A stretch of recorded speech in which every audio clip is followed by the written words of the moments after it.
Welcome back. The conversation around mental health is often difficult for anyone to have, so it's no surprise that it can be even tougher for LGBTQ+ folks within a stigmatized community.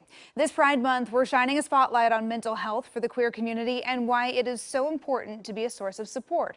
I had the opportunity to talk with Dr. Lynda Spann, a therapist at the Lesbian Couples Institute, about the need for more resources and how to be a better ally.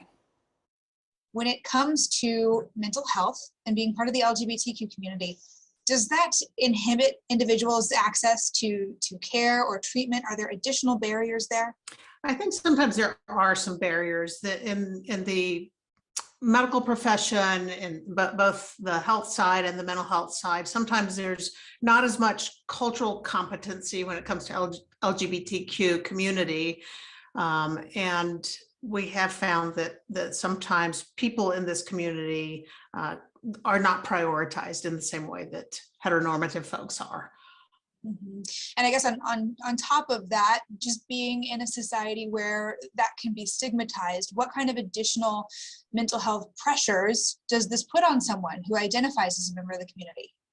Yeah, and I appreciate you knowing that. I think living in a world where there can be trauma and bullying and outright hate crimes puts a lot of pressure on the community. And what we know is that there's an increase in depression and anxiety and sometimes even PTSD because of those hate crimes. And in fact, the statistics are that 1 in 5 LGBTQ persons will experience a hate crime or such an incident. And that just causes a lot of distress. Beyond the physical and immediate danger of being the victim of a crime, what mental health toll can kind of come of that?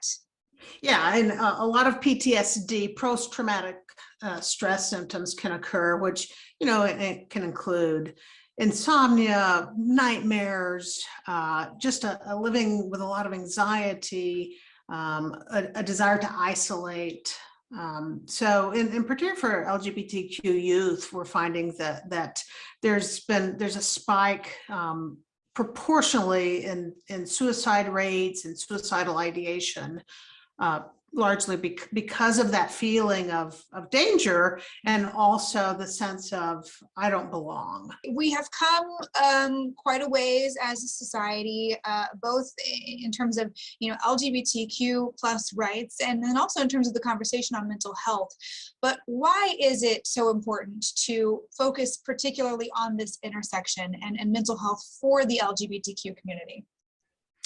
Well, to save lives and also not just for the individuals that are LGBTQ, but for their family members and their neighbors and society at large. This impacts everybody. Well, if a trans kid commits suicide or there's rampant PTSD in the community, then there's a ripple effect across all of society. So what role can everybody have then in improving mental health and improving outcomes? Parents, what kinds of things can you do to support your children, whether they're a member of the community or not?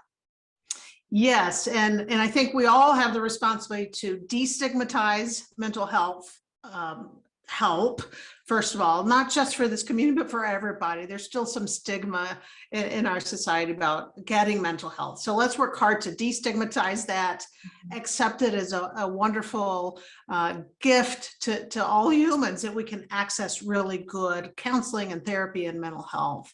So that's one thing. The other thing that I think both parents, grandparents, educators, everybody can work to, starting really young with your babies and toddlers, start normalizing the diversity in our world. There's some great children's books out there that are affirming of diverse families and relationships and children. So start reading those books to your kids.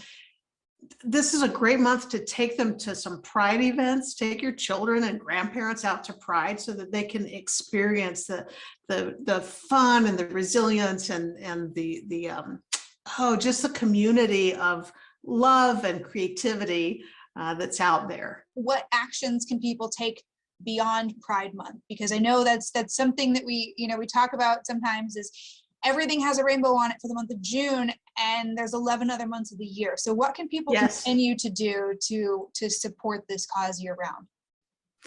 I think that's brilliant that you're pointing that out. So I think that Pride Month is a great month to do that. And then let's take the spirit of that, the spirit of celebration and honoring and teaching kids about diversity that we live in. Let's do that every day. It doesn't have to be only one month a year. So again, through education, through talking to your children and your grandchildren, through showing up to the gay men's chorus in your city and supporting other events. There's often comedy shows and all sorts of things happening. And another thing I would add, Emily, is that for adults who care about and love everybody, right? I hear all the time, well, I love my LGBTQ neighbor or my child's friend. I love them. But I think we have to go a step further and not just love our neighbor. It's important that we step into affirming. Let's affirm the identities, the experience, the value of people in the LGBTQ world. Therapist Dr. Lynda Spann, thank you so much for joining us this morning. Great to talk with you. Thank you for having me. It's been a pleasure. And for more resources, you can reach out to Dr. Spann at the Lesbian Couples Institute. It's lesbiancouple.com.